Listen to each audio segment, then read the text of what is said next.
Praise the Lord. கர்த்தருடைய பரிசுத்த மகிமைப்படுவதாக. எசேக்கியேல் தீர்க்கதரிசி புஸ்தகம் 36:11. உங்கள் மேல் மனுஷரையும் மிருகஜீவங்களையும் பெருகி பலுகும்படி வர்த்திக்க பண்ணுவேன். பூர்வ நாட்கள் நீங்கள் இருந்த நிலைமையில் நான் உங்களை ஸ்தாபித்து உங்கள் முந்தின சிறை பார்க்கலுக்கு நற்செய்தி உண்டாக செய்வேன். அதனால் நான் கர்த்தர் அறிந்து கொள்வீர்கள். எனக்கு பிரியமானவர்களே, இந்த நாளில் கூட உங்கள் முந்தின சிறை பார்க்கிலும் உங்களுக்கு நற்செய்தி உண்டாக செய்வேன். ஆமேன்னு சொல்லுவீங்க நினச்சேன். எனக்கு பிரியமானவர்களே, ஆண்டவருடைய அன்பு கரம் உங்களை தொட்டு பலப்படுத்தட்டும். ஒவ்வொரு நாளும் ஒரு ஆசிரியத்தை பார்க்குறோம் இல்லையா? இந்த நாளில் அவர் நமக்கு சொல்கிறாரு, உங்கள் முந்தின சிறை பார்க்கல உங்களுக்கு நற்சீர் உண்டாக செய்வேன். தேவன் உங்களுக்கு நற்சீர் கொடுப்பேன்னு சொன்னார்னா செய்வாருங்க, நிச்சயம் செய்வார். ஒரு ஆமேன் வரணும். அந்த வார்த்தை கேட்கும்போது ஒரு ஆமேன் வரணும், உள்ளம் திறக்கப்படணும். அப்போ நல்ல சீர், முந்தின சீர் எப்படி இருந்துச்சுன்னு கொஞ்சம் நினச்சி பார்த்துக்கலாம். ஒவ்வொருடைய வாழ்க்கையில் ஒவ்வொரு விஷயங்களில் நல்ல கஷ்டங்கள் அனுபவிச்சிருப்பாங்க, நிறைய நன்மைகளை பார்த்துருப்பாங்க, பலத்தை பார்த்துருப்பாங்க, சுகத்தை பார்த்துருப்பாங்க, ஆரோக்கியத்தை பார்த்துருப்பாங்க. எனக்கு ஒரு குடும்பத்தாரை தெரியும். அவங்க வீட்டில் நல்ல காசு பணம் இருந்த ஒரு குடும்பம். ஒரே ஒரு மகன்தான் அந்த குடும்பத்தில். நல்ல ஒரு இடத்துல படிக்க வச்சாங்க, நல்லா சம்பாரித்தாங்க, ஒரு குறையும் கிடையாது. ஆனால் திடீரென்று அந்த சகோதரி நோய்வாய்ப்பட்டாங்க. அவங்க ஒருத்தருக்குமே ஒரு உதவியும் செஞ்சதும் கிடையாது. அழகாக அவன் கடையில் போய் வாங்கிட்டு வந்தால் கூட கொஞ்சோண்டு வாங்கிட்டு வருவாங்க. அவங்களுக்கு என்னவோ அதை மட்டும் வாங்கிட்டு வருவாங்க. இந்த பார்த்துருக்கோம் இல்லையா, எச்சிக்கையில் கூட காக்காவை ஓட்டாத ஒரு குரூப் இருக்குங்கள, அந்த குரூப்புடைய தலைவர் குடும்பம் தான் அந்த குடும்பம் அப்படின்னு சொல்லலாம். அக்கம் பக்கத்தில் பேசுகிறதுக்கு கூட கொஞ்சம் யோசிக்கிற ஒரு குடும்பம். நான் அதை குறித்து நான் பார்த்தேன். எனக்கு ஒரு ஆச்சரியமாக இருந்த ஒரு காரியம். ஆனால் படிப்படியாக அவங்களுடைய குடும்பங்களில் வேதனைகள் பெருகுச்சு, துன்பங்கள் பெருகுச்சு. அக்கம் பக்கத்தில் இருக்கிற ஜனங்களுடைய தயவு அவங்களுக்கு தேவைப்பட்டுச்சு. இப்போது யாரும் உதவி செய்ய அவங்களுக்கு முன் வரலை. எவ்வளோ பெரிய கஷ்டம் பாருங்கள். எங்கே உன் மனைவி உன் வீட்டோரங்களுக்கு கனி தரும் திராட்சை செடியை போல கொடியை போல கனி தருகிறவர்களாக இருக்கணுமா? கொஞ்சம் யோசிச்சு பாருங்களேன். நம்ம அக்கம் பக்கத்தில் இருக்கிறவங்கள்ட்ட பகையை வச்சுக்கவே கூடாது. முடிந்த அளவுக்கு அன்பாக இருக்கணும். முடிஞ்ச அளவுக்கு ஒரு பாசத்தை கூட்டணும். எனக்கு பிரியமானவர்களே, அந்த முந்தின சீர் எப்படி இருந்துச்சு கொஞ்சம் நம்ம நினச்சி பார்க்கணும்.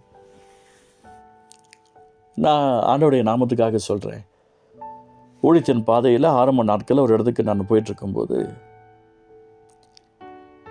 அங்கே எல்லாமே அந்த நாட்களில் டிவியில் நகைச்சுவை நேரம்னு ஒன்று போடுவாங்க. நாங்கள் ரட்சிக்கப்படுறதுக்கு முன்பதாக டிவி சினிமாவில் இருந்த காலங்கள் அது. ரட்சிக்கப்பட்ட பின்பு அப்படியெல்லாம் கிடையாது. என்ன ஆயிடுச்சு, அந்த இடத்துக்கு நாங்கள் போகிறோம்.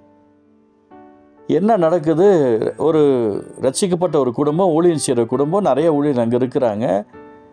அந்த இரவு 9:30 மணிக்கு அந்த நகைச்சுவை நேரம் வரும். அதுக்காக காத்துட்ருக்குறாங்க, எல்லாம் ஜபத்துக்காக காத்துட்ருக்காங்க. நான் அங்கே போய் தங்கியிருக்கிறேன், பார்த்துட்ருக்குறோம். திடீர்னு பார்த்தா நகைச்சுவை நேரம்னு சொல்லி போட்டு அதில் விழுந்து ரொம்ப சிரிக்கிறாங்க. மனசு உடைஞ்சு போச்சு. ஆண்டவரே, நான் எதிர்பார்த்தது ஒன்று, இங்கே கிடச்சது ஒன்றா இருக்குது.